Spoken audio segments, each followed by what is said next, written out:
네, 안녕하세요. 김영록 TV의 날짜 이야기입니다. 오늘은 4월 3일이죠. 4월 3일 하면 아주 떠오르는 큰 역사적인 사건이 있습니다. 지금도 뭐, 여러 가지 이제 화두로 이제 던져지는 그런 얘기인데, 바로 이제 제주 4.3 사건입니다. 어, 이 4.3 사건이, 하여튼 뭐 최근에 와갖고서 이제 뭐, 그때 당시에 그 피해를 본 사람들에 대해서, 그리고 그 내역을 다시 한번 조사해야 된다라고 해갖고, 뭐 이제 여러 가지 기존에 뭔가 어떤 대한민국 현대사에서 갖고 있던 의미가 이제 많이 지금 이제 변화, 변질, 뭐 글쎄 뭐그 적당한 용어는 언뜻 떠오르진 않는데 서지간 많이 달라진 건 사실입니다. 뭐 지난해도 그런 얘기를 한번 했었지만 뭐 명백한 것은 4.3 사건은 공산주의자와 자유민주 그 진영과의 그 싸움이었죠. 네. 뭔가 그 한국 정부, 대한민국 정부를 이제 수립하기 위해서 그 이제 국민 그 총선거 표를 하려고 했는데 이제 그걸 못하게끔 이제 공산주의 세력이 이제 방해를 했던 그런 사건입니다. 이제 그런 과정에서 많은 그 불상사가 있었다라는 이제 그런 안타까운 얘기가 되겠습니다. 그에 대해서 한번 좀 알아보고요. 그다음에 오늘이 보면은 이제 2차 대전이 끝나고서 이제 유럽이 피폐해졌죠. 그러면서 미국은 엄청난 강대국으로 이제 부상을 했습니다. 그래서 이제 미국에서 그때 당시 재무부 장관이 마셜이라는 사람이 있었는데 그 마셜이 이제 마셜 플랜이라는 것을 이제 그 제시를 했죠. 그래서 이제 유럽을 이제 부흥시켜야 되겠다. 왜냐하면 전쟁의 참화로 이제 뭐 모든 것이 다 망가졌기 때문에 상당히 그 세계 경제사적으로 봐도 그렇고, 그다음에 뭐 문화사적으로 봐도 굉장히 그 이제 나름대로 의미가 있는 그런 그 조치였다고 생각은 됩니다. 물론 뭐 정치인들의 뒤에는 다 내막이 있겠지만은 뭐 어찌됐든 굉장히 이제 중요한 의미를 갖고 있으니까 그 마셜 플랜이 어떤 의미를 갖고 있는지 한번, 그리고 그 내용이 뭔지 우리가 공부를 한번 하는 것으로 하겠습니다. 그리고 내일은 바로 지뢰의 날이 되겠습니다. 예, 지뢰. 뭐 이렇게 그 발목 지뢰 같은 거 밟으면 발목만 날아가는 그런 지뢰. 그다음에 대인 지뢰, 대전차 지뢰, 뭐 그리고 우리 그 비무장 지뢰 있죠. DMZ 안에 보면 수도 없이 뭐 수만 발의 지뢰가 이렇게 매설돼 있다라고 지금 이제 알려져 있죠. 또 그게 실제로 뭐 사실이라고 봅니다. 그래서 정말 이제 그런 그 지뢰 매설 지대를 지나갈 때는 이제 잘못하다가 이제 목숨을 잃고 부상을 당하고 하는 그런 장면들을 우리가 뭐 영화를 통해서 많이 봤습니다. 그래서 지뢰의 날에 대해서 우리가 지뢰가 무엇인지 간략하게 알아보는 그런 시간을 갖도록 하겠습니다.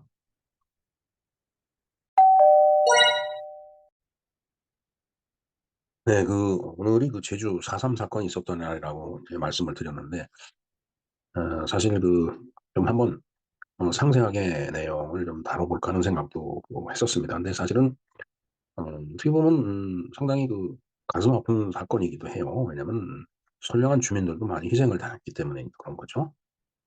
그래서 이제 그 내용을,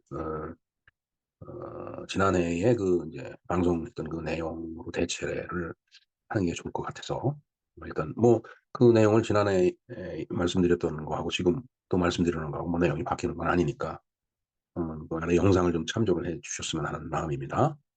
일단 제주 4.3 사건은 1947년 3월 1일부터 1954년 9월 21일까지 상당히 장기간이네요. 7년에 걸친 이제 시간인데, 제주도에서 발생한 남로당 무장대와 그다음에 토벌대 간의 무력 충돌과, 음, 남로당이라는 게 이제 남조선 노동당이에요. 그러니까 공산당입니다, 저게. 왜냐면 47년이면은 그때가 이제 미 군정 시기죠. 그 미 군정 당국이 그 공산당을 허용을 했어요. 미국에도 공산당이 있듯이 일본에도 공산당이 있고 그렇듯이, 어, 이념적으로 우리 같이 서로 진짜 평가를 겨누는 그런 상황이 아니기 때문에 공산당이라는 걸 이제 허용할 수도 있는 건데, 우리는 그렇지가 않았죠. 이미 이때가 6.25가 일어나기 전이지만은 벌써 그런 어떤 이념적인 대립이 아주 잔뜩 잉태돼 있어 갖고 일촉즉발의 그런 상황이었어요. 그러니까 이게 부딪히는 겁니다, 여기서. 그걸 이제 미 군정 당국이 이제 공산당을 갖다가 이제 뭐 미국같이 생각했겠죠. 뭐 허용한들 뭐 어떻게 했느냐. 근데 그때 당시에 공산당의 세력이라고 하는 것이 이제 그냥 무슨 하나의 미국에서 어떤 정파, 그런 걸 대변하는 그런 정당이 아니고, 남과 북이 인제 이미 그때부터 서로 대치하고 있는 그런 상황이었는데 북을 대변하는 그런 세력들이었기 때문에 이게 만만하지가 않았던 거예요. 그러니까 무력 충돌이 벌어지죠. 그러니까 남로당 무장대. 이미 저들은 무장을 하고 있었던 거예요. 그다음에 인제 음 토벌대라고 하는 것은 인제 그 그러니까 미군정 당시에 그 인제 그 대한민국 남쪽 남한의 어떤 어 그러니까 뭐 군대 아니면 경찰력 뭐 이런 그런 세력들이죠. 이게 서로 인제 부딪히니까 서로 무장을 하고 있으니까 무력 충돌이 벌어질 수 없고 토벌하러 가니까 또 당연히 에 뭐 총칼을 들고서 갔을 거고. 근데 인제 그 진압 과정에서 인제 다수의 선량한 주민들도 많이 희생을 당했다라는 얘기죠. 사실 이런 그 사건이 벌어질 때 어 진짜 애매하게 그 '희생을 당하는 주민들이 또 발생할 수밖에 없다.'라고 보여집니다. 이게 오위장을 하고 구분이 안 되게 그렇게 행동을 하기 때문에 인제 '어쩔 수 없는 그런 경우가 어 발생된 건 아닌가.' 인제 이런 생각을 하거든요.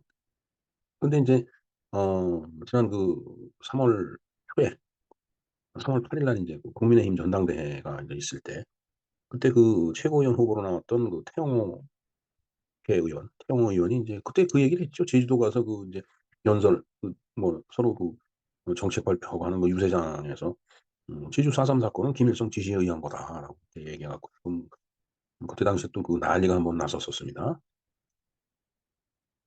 참 이게 우리 대한민국 한민족은 참 불행한 일이에요. 이념적으로 서로 나눠져 있다라는 게. 그냥 그런 거 없이 그냥 서로 티격태격 싸우는 건 좋은데 이게 이념적으로 갈리면서 그 뒤를 조정하는 세력들이 그때 당시에 있었죠. 뭐 조정하는 세력이라기보다는 남쪽에는 미군이 들어와 있었고 북쪽에는 소련군이 들어와 있었기 때문에.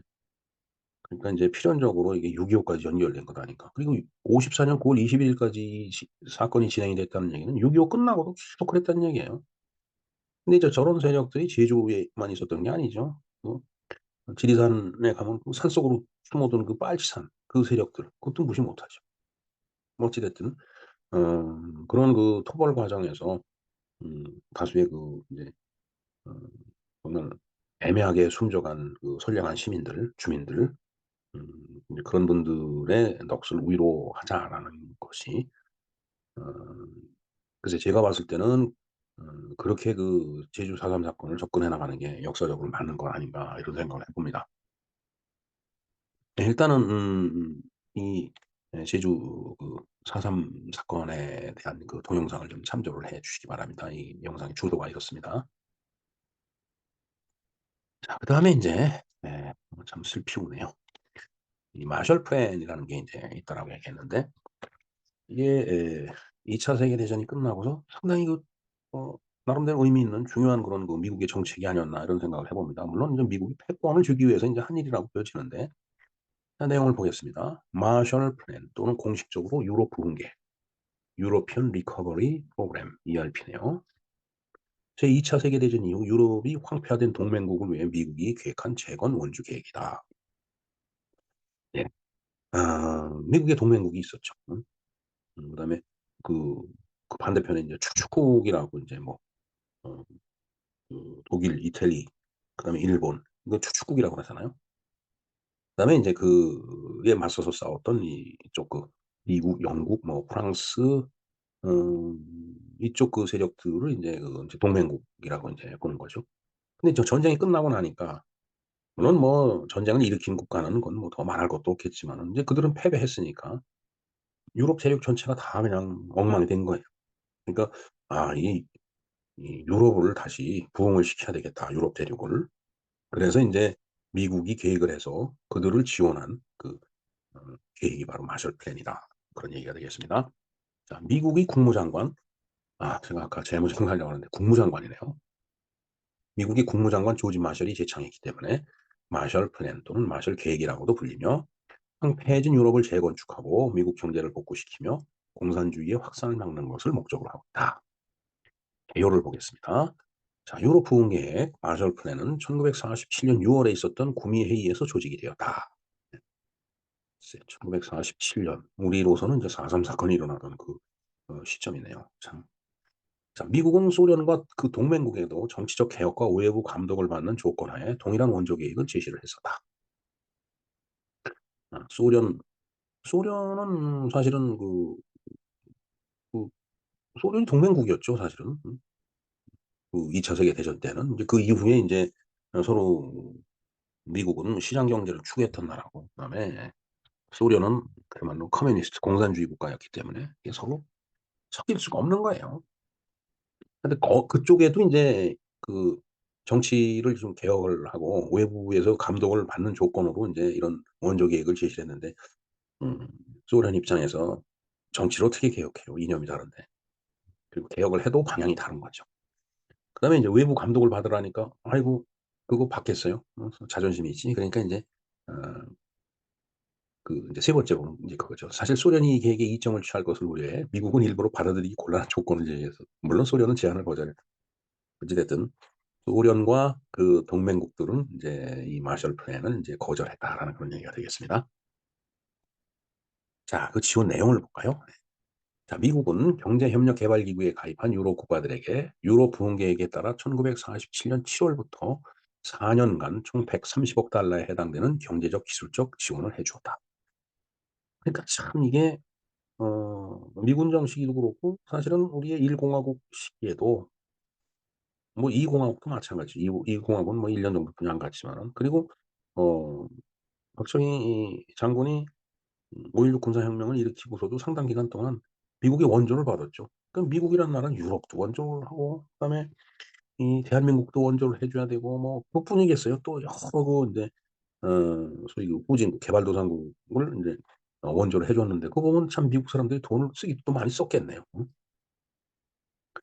자, 130억 달러를 인제 지원했는데 이걸 현재 가치로 환산하면 약 10배 정도 1,300억 달러에 해당이 된다라고 되어 있습니다. 원조가 끝난 후 독일을 제외한 모든 국가의 경제력은 전쟁 전 수준으로 회복이 되었다. 4 년간 이니까 4년 만에 인제 상당히 예 경제력이 전쟁 전 수준으로 인제 회복이 됐다. 그러니까 인제 영국 같은 나라도 인제 회복이 됐겠죠. 그리고 그 후 20 년간 서유럽 국가들은 전례 없는 성장과 번영을 누렸다. 이게 독일 같은 경우는 우리가 인제 어려서 흔히 그 얘기 들었거든요. 독일 사람들은 성냥 하나를 피려고 해도 성냥 한 개 피를 탁 피려고 해도 한 5명 정도 모여야지 그걸 하나 피우고서 인제 뭐 담배에 불을 붙이고 그랬다라는 말을 인제 들었거든요. 그만큼 그 사람들이 인제 근검 절약을 했다는 얘기예요. 왜? 다 폐허가 된 상태였기 때문에. 그래서 그런지 제가 인제 독일 쪽하고 거래를 할 때 정말 백만장자의 아들이라는 사람이 인제 사장인데 근데 그 회사로 출장을 왔어요. 같이 회의를 하는데 그 사람이 입은 외투와 든 가방을 보고 전 깜짝 놀랐어요.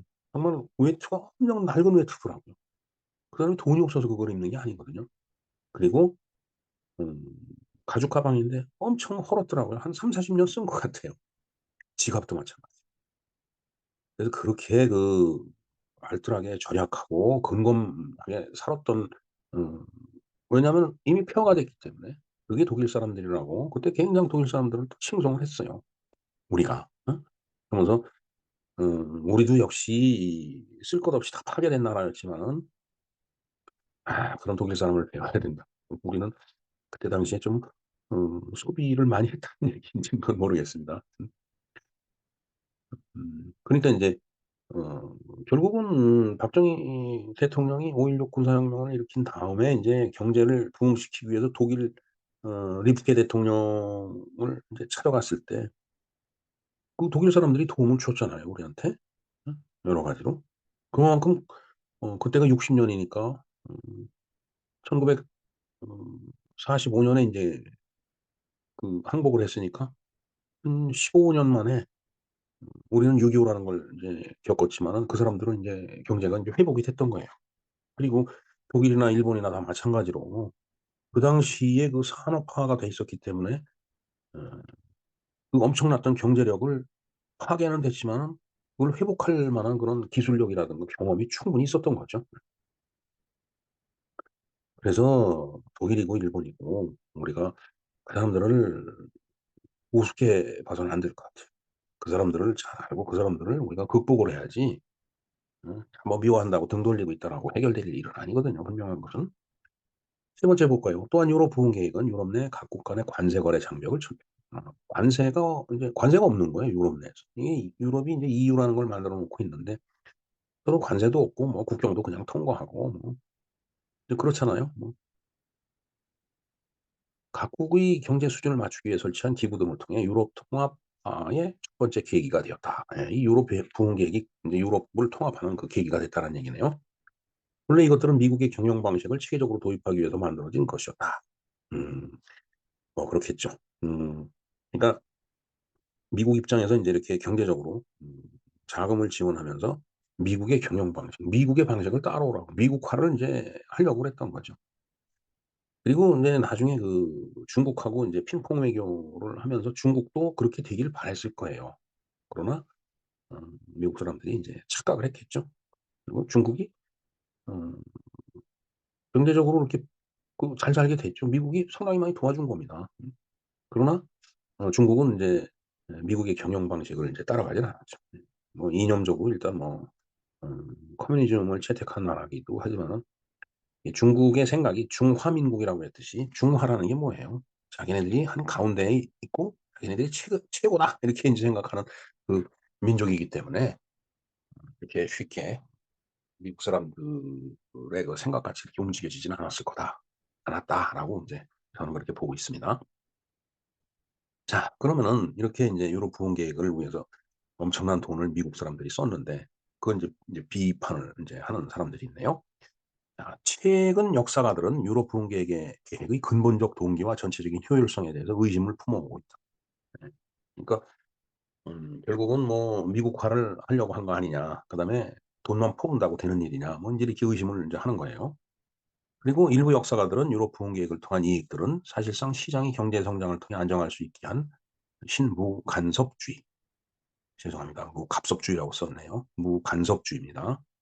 그러니까 간섭하는 것이 없는 거다라는 얘기죠. 간섭하지 않는 거. 그런 정책에 의해서 음 들이었을 뿐이다. 어? 그러니까 음 뭐 일종의 그 인제 미국의 이익을 위해서 그냥 그렇게 한 것뿐이다라고 인제 비판을 인제 하는 거다라는 얘기죠. 네. 그래서 인제 미국이 얼마만큼 지원을 했나 볼까요? 첫 번째, 냉전 시대 동안 유럽 부흥계획에 지원을 받은 국가들이 미국으로부터 받은 금액 정리를 한번 해 봤습니다. 1948 년부터 51 년까지 약 3년 동안 총 116.41억 달러를 116억 달러를 받은 거예요. 국가별로 보면은 오스트리아 4.88억 달러, 그다음에 벨기에 그리고 룩셈부르크가 7.77억 달러, 덴마크가 3.85억 달러, 프랑스가 22.9596억 달러. 뭐 프랑스가 사실은 독일하고 인접해 있지만은 독일의 침공을 받았기 때문에 많이 파괴됐죠. 비시 정권이라는 그런 우위성 정권을 어 세워 갖고 참 프랑스도 어떻게 보면 참 좋지 않은 그런 역사를 갖고 있는 거죠. 그럼 독일이 14.48억 달. 그러니까 독일도 대주인 거예요. 그러니까 인제 독일이 미국의 품속으로 들어간 거죠. 물론 인제 독일이 그때 동서독으로 나뉘었지만은. 그다음에 인제 그리스가 3.66억 달러. 그리스는 그렇게 큰 피해를 안 본 모양입니다. 2차 세계 대전 때는. 뭐 주로 어 독일이 인제 남쪽으로 음 폴란드 침공을 하고 그 인제 주변에 있는 나라들 그다음에 프랑스 뭐 이렇게 인제 그다음에 영국 공격하고 뭐 인제 이랬으니까 그리스까지는 그렇게 큰 영향이 없었던 겁니다. 그다음에 아이슬란드는 0.43억 4,300억 4,300만 달러죠. 아이슬란드는 뭐 영국 그 위에 있는 그런 그 섬나라이기 때문에. 그다음에 인제 아일랜드 1.33 이탈리아 그다음에 트리에스테 자유지구가 12.04억 그러니까 뭐 독일, 이태리 그러니까 히틀러의 독일이나 그다음에 무솔리니의 그 이탈리아나 다 지원을 해준 거예요. 네덜란드 11.28억 노르웨이 3.72억 포르투갈 0.7억 그다음에 스웨덴 3.47억 그다음에 스위스 2.5 튀르키예 이 튀르키예가 이제 터키죠. 1.37억 영국 32.97억 영국 뭐 피해 많이 봤겠죠. 자 그런데 이게 스페인이 없네요. 예. 음. 이게 스페인은 그때 2차 세계 대전에 휘말리질 않았어요. 인제 프랑코 총통이 인제 그때 인제 통치를 했었는데 어 그 모던 타임스라는 그 인제 책을 보면은 인제 어떤 그 프랑코 총통의 어떤 어떤 정책적인 어떤 기조라고 할까? 그것 때문에 이쪽 저쪽도 휘말리지 않은 나라였다라고 하는 그 말을 제가 읽은 것 같습니다. 예, 하여튼 그 마셜 플랜이라고 하는 것은 이제 저런 내역을 갖고 있죠. 예. 참고 사항을 한번 볼까요? 예. 모건소 플랜. 독일이 다시는 전쟁을 일으킬 능력을 가지지 못하게 하도록 제2차 세계대전 이후 연합군이 점령한 독일의 군수산업을 포함한 모든 기초 공업 시설을 해체하여 독일을 농업 국가로 만든다는 계획이었다. 이 계획엔 루르 지방의 모든 산업 시설 파괴 및 해체가 포함이 저쪽에서 이제 철광이라든가 석탄 이런 것들이 많이 나서 거기에 이제 산업 시설이 많이 들어가 있었는데 거기서 무기를 만들었던 거죠. 그러니까 그걸 파괴시키려고 이제 했던 거죠. 모건소 플랜이 이제 그런 계획이었습니다. 그다음에 이제 페이퍼 크립 작전인데 오퍼레이션 페이퍼 크립은 미국 전략 사무국의 작전이다. 1945년에서 46년까지 미국이 제2차 세계대전 이후 패전한 나치 독일의 과학자 총 642명을 미국으로 데려가서 그 당시 독일의 최첨단 과학 기술을 연구하는 것이 그 목적이었다. 실제로 인제 이걸 수행을 한 거죠. 저도 그 어려서부터 많이 얘기를 들었습니다. 미국 사람들이 독일 과학자들을 다리고 갔다라는 거. 이로 인해 나사를 설립했고 어떤 미국의 공학 과학 등의 바탕이 되었고 지금의 미국이 밀리터리 사이언스의 발달도 이 작전 덕분이라고 할 수 있다. 네. 그만큼 독일의 과학자들이 우수했고 그 우수한 인력을 그대로 미국이 다 끌어안은 거죠.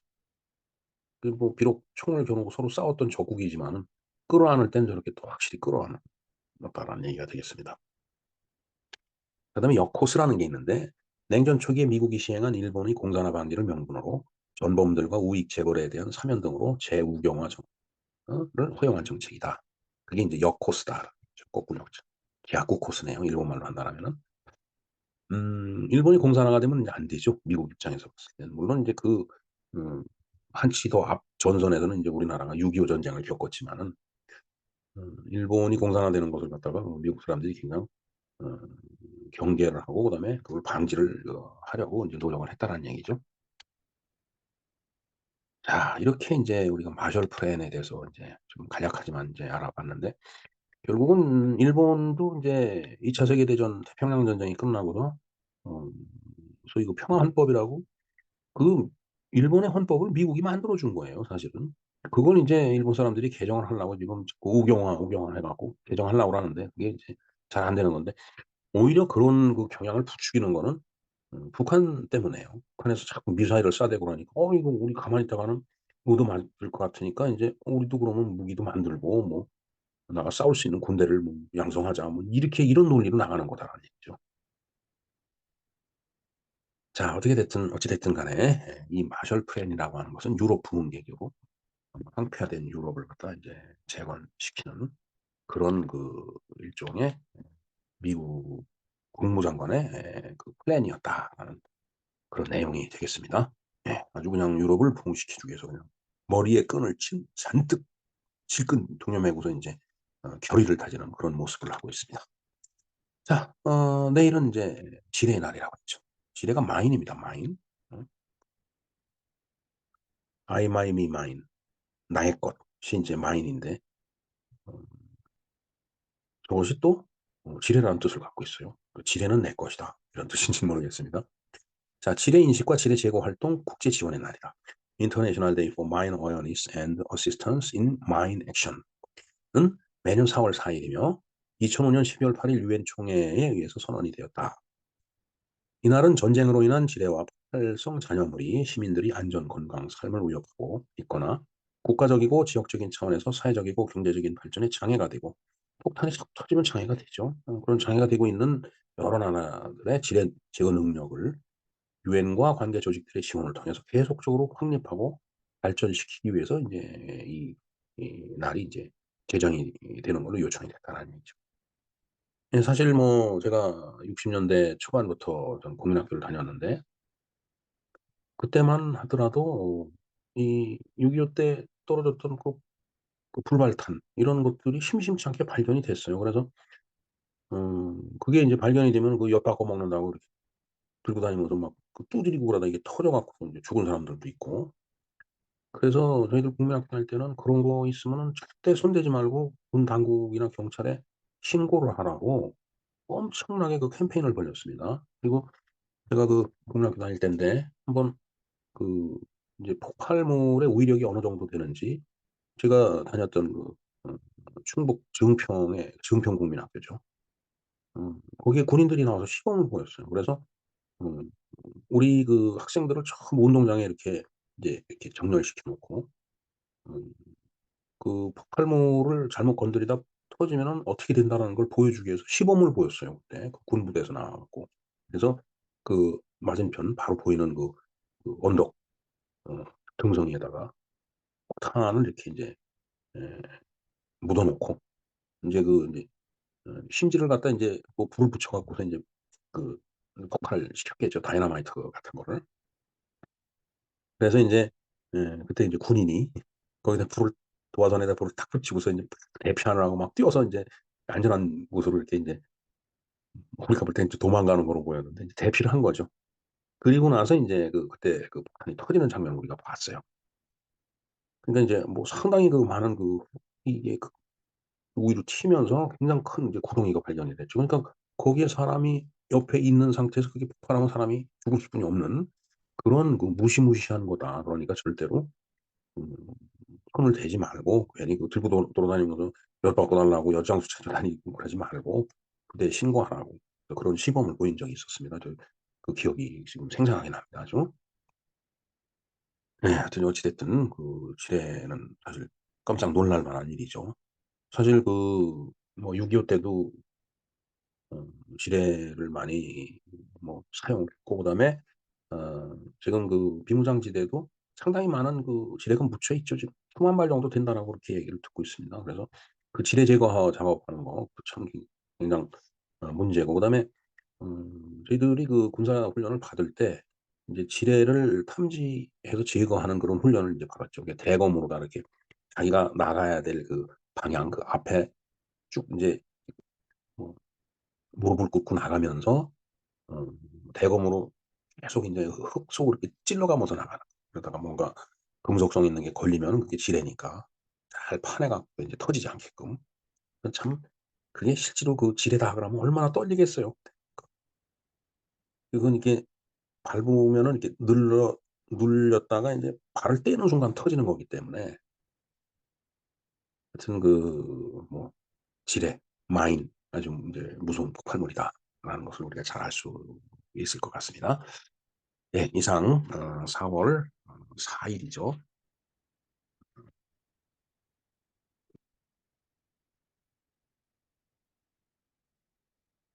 4월 3 일이네요. 4월 4 일은 인제 바로 지뢰의 날이고 4월 3일 4.3 제주 4.3 사건과 그다음에 마셜 플랜에 대해서 간략하게 알아보았습니다. 네 김영로 TV의 김영로였습니다. 감사합니다.